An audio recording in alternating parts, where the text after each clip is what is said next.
Raden Dwi Sartika lahir di Bandung 4 Desember 1884, meninggal di Tasikmalaya 11 September 1947 pada umur 26 tahun, adalah tokoh perintis pendidikan untuk kaum wanita, diakui sebagai pahlawan nasional oleh pemerintah Indonesia tahun 1966. Dwi Sartika adalah putri dari suami istri Raden Sumanagara dan Raden Ayu Raja Permas. Waktu menjadi patih di Bandung, Sumanagara pernah menentang pemerintah Hindia Belanda. Karena itu istrinya dibuang di Ternate. Dwi Sartika dititipkan pada pamannya Patih Arya Cicalengka. Dwi Sartika dilahirkan dari keluarga priai Sunda, Nyi Raden Raja Permas dengan Raden Sumanagara. Meskipun bertentangan dengan adat waktu itu, ayah ibunya bersikukuh menyekolahkan Dwi Sartika di daerah Belanda. Setelah ayahnya wafat, Dwi Sartika diasuh oleh pamannya, kakak ibunya, yang menjadi patih di Cicalengka. Oleh pamannya itu, ia mendapatkan pengetahuan mengenai kebudayaan Sunda. Sementara wawasan kebudayaan Barat didapatkannya dari seorang nyonya asisten residen berkebangsaan Belanda.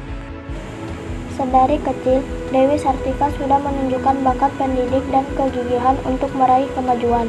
Sambil bermain di belakang gedung kepatihan, ia sedang memperagakan praktik di sekolah, belajar baca tulis dan bahasa Belanda kepada anak-anak pembantu di kepatihan. Papan bilik kandang kereta, arang, dan pecahan genting dijadikannya alat bantu belajar.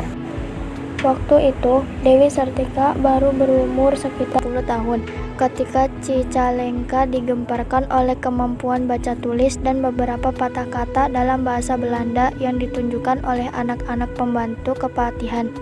Gempar karena waktu itu belum ada anak, apalagi anak rakyat jelata, yang memiliki kemampuan seperti itu dan diajarkan oleh seorang anak perempuan. Setelah remaja, Dewi Sartika kembali lagi kepada ibunya di Bandung. Jiwanya yang telah dewasa semakin menggiringnya untuk mewujudkan cita-citanya. Hal ini didorong pula oleh pamannya, Bupati Martanagara, yang memang memiliki keinginan yang sama. Tetapi, meski keinginan yang sama dimiliki oleh pamannya, tidak menjadikan serta-merta dapat mewujudkan cita-citanya. Adat yang mengekang kaum wanita pada waktu itu membuat pamannya mengalami kesulitan dan khawatir. Namun, karena kegigihan semangatnya yang tak pernah surut, akhirnya Dewi Sartika bisa meyakinkan pamannya dan diizinkan mendirikan sekolah untuk perempuan. Tahun 1906, Dewi Sartika menikah dengan Raden Kanduruan Aga Suryawinata. Dari pernikahannya itu, ia memiliki putra bernama Raden Atot, yang merupakan ketua umum PBPB, sebuah klub sepak bola yang merupakan cikal bakal dari Persib Bandung. Suami dari Dewi Sartika memiliki visi dan cita-cita yang sama dengan Dewi Sartika, guru di Sekolah Karang Pamulang, yang saat itu merupakan sekolah latihan guru. Sejak 1902, Dewi Sartika sudah merintis pendidikan bagi kaum perempuan di sebuah ruangan kecil di belakang rumah ibunya di Bandung. Dewi Sartika mengajar di hadapan anggota keluarganya yang perempuan. Merenda, memasak, jahit-menjahit, membaca, menulis, dan sebagainya menjadi materi pelajaran saat itu. Usai berkonsultasi dengan Bupati R.A.A. Martanagara, pada 16 Januari 1904, Dewi Sartika membuka sekolah istri atau sekolah perempuan pertama se-Hindia sampai Belanda. Tenaga mengajarnya 3 orang. Dewi Sartika dibantu 2 saudaranya, misalnya Nyi Poerwa dan Nyi Oewid. Murid-murid angkatan pertamanya terdiri dari 20 orang, menggunakan ruangan pendopo Kabupaten Bandung. Setahun kemudian, 1905, sekolahnya menambah kelas sehingga kemudian pindah ke Jalan Ciguriang, Keboncau. Lokasi baru ini dibeli Dewi Sartika dengan uang tabungan pribadinya, serta bantuan dana pribadi dari Bupati Bandung. Lulusan pertama keluar pada tahun 1909. Bahasa Sunda bisa lebih memenuhi syarat kelengkapan sekolah formal. Pada tahun-tahun berikutnya, di beberapa wilayah Pasundan bermunculan beberapa sekolah istri, terutama yang dikelola oleh perempuan-perempuan Sunda yang memiliki cita-cita yang sama dengan Dewi Sartika. Pada tahun 1912, sudah berdiri 9 sekolah istri di kota-kota kabupaten, setengah dari seluruh kota kabupaten se-Pasundan.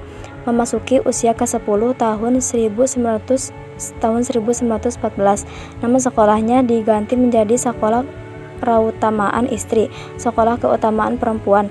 Kota-kota kabupaten wilayah Pasundan yang belum memiliki sekolah keutamaan istri tinggal 3 atau 4. Semangat ini menyeberang ke Bukti Tinggi, di mana Sekolah Keutamaan Istri didirikan oleh Encik Rama Saleh. Seluruh wilayah Pasundan lengkap memiliki sekolah keutamaan istri di tiap kota kabupatennya pada tahun 1920, ditambah beberapa yang berdiri di kota kewedanaan. Bulan September 1929, Dewi Sartika mengadakan peringatan pendirian sekolahnya yang telah berumur 25 tahun, yang kemudian berganti nama menjadi Sekolah Raden Dewi. Atas jasanya dalam bidang ini, Dewi Sartika dianugerahi bintang jasa oleh pemerintah Hindia Belanda.